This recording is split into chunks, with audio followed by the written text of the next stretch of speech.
Good evening, everybody. We are reading passages from Inner Work of Adat Hashem. We're on page 101. The Rebbe Zatzal would ask, quote, if it is only a matter of time, and in the end, everyone will attain complete rectification and experience God's goodness, why do we need to do spiritual work now? The Rebbe Zatzal answered,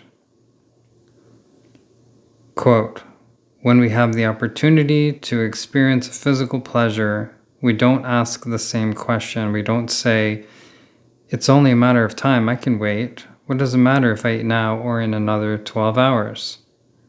It's only a matter of time.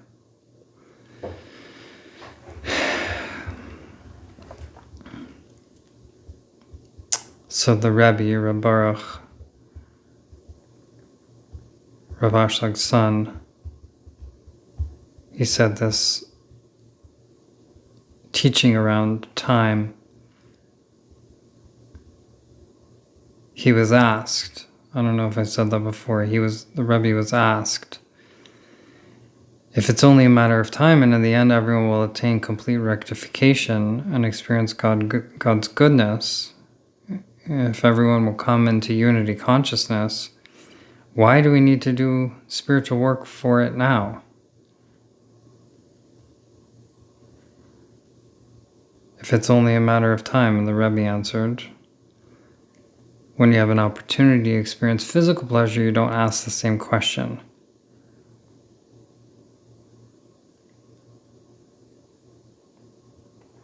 You don't say, what does it matter if I eat now or in another 12 hours?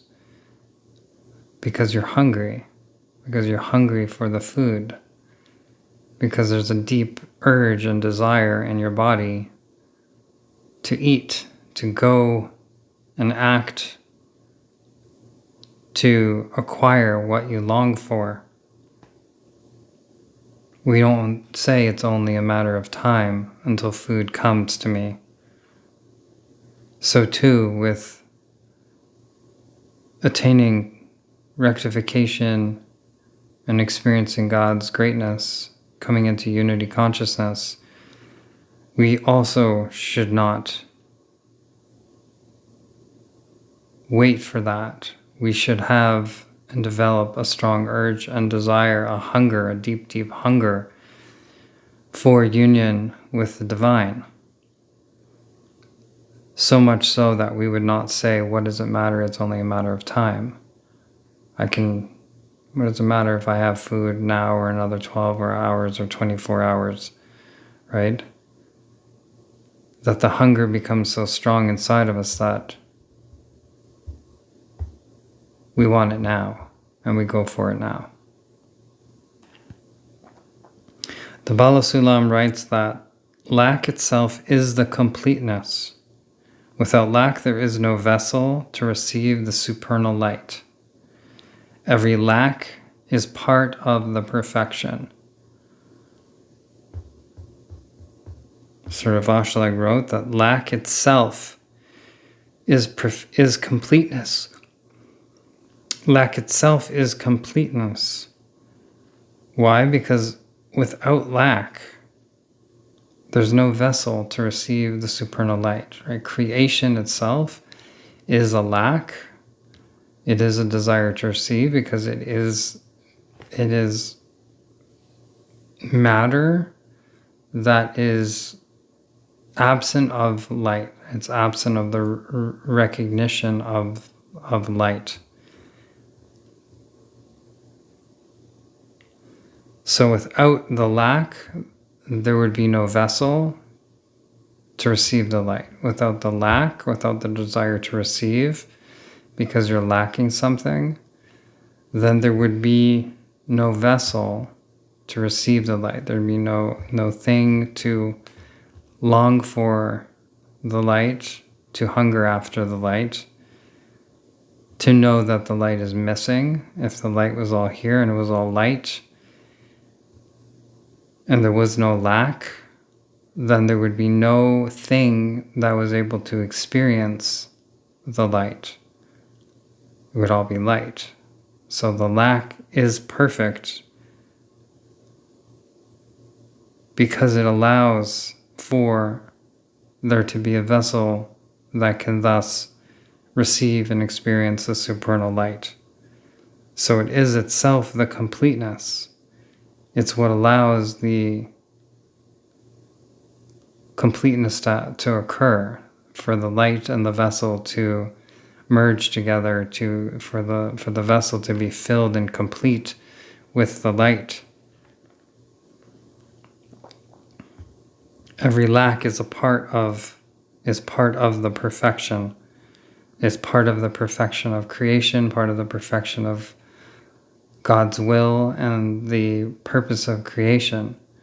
For there to be lack, for there to be a vessel, and for then the light to fill the vessel, and the vessel to recognize itself as a vessel experiencing the light.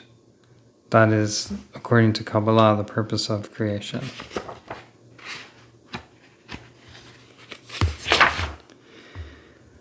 Reincarnation. When it says in the holy books that a person reincarnated as a pig, it is speaking about within the lifetime of the person. When a person dwells in polluted thoughts, the person is said to have reincarnated as a pig. Just as a pig enjoys rolling in garbage and eating filth, such a person is deriving sustenance from garbage and filling the mind with filth. If the person elevates and attaches to Torah and begins to receive thoughts that are fitting for a human, the person is said to have reincarnated once again as a human. So the Rav is bringing a teaching on reincarnation and a different take on reincarnation, saying that reincarnation isn't just about what you're born into after this life, into the next life, but that it's actually reincarnation in the same life, that you can be reincarnated as a pig if you're dwelling in thoughts that are polluted and deriving sustenance from garbage, from nonsense, from trash, and filling the mind with this kind of filth, then you are incarnated in this life as a pig. But if you elevate yourself and you attach yourself to Torah, to spirituality, to God, to spiritual teachings, to the spiritual practice, then you receive thoughts that are fitting for a human, and you're then considered to be reincarnated once again as a human. So you can be reincarnated as a pig and a human millions of times in one lifetime. We are to learn about reincarnation in a way that is relevant to our spiritual work and helpful to our spiritual development. I'm not saying that there is no such thing as reincarnation. Of course there is. But it is preferable to learn in a way relevant to the spiritual work within this life. Right? Again, so people get caught up in concepts of reincarnation and intellectual pursuits and